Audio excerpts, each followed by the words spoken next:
As jy dink hierdie is jou standaard verkiesingsplakkaat, kyk weer. Geskoei op advertensies van Cope, die EFF en DA, het die Pathology Eetplek 'n paar unieke slagspreuke uitgedink. Everyone takes elections quite seriously, particularly now with these local government elections, and we thought we'd just have a bit of fun. We like to do different kinds of advertising.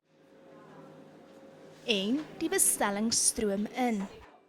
Dit was ook 'n treffer op sosiale media wat nog ekstra voete na hulle toonbank gelok het.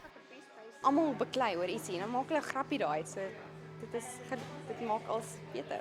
I really actually thought that they were advertising the campaigns until I realized they were for Pathology, so I thought they were really clever.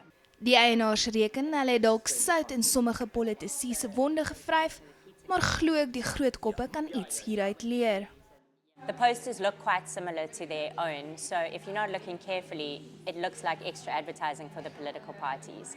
And it's good to have a sense of humour. Dit blyk die pizzaplek het die geheime bestanddeel ontdek en dit is 'n knippie humor.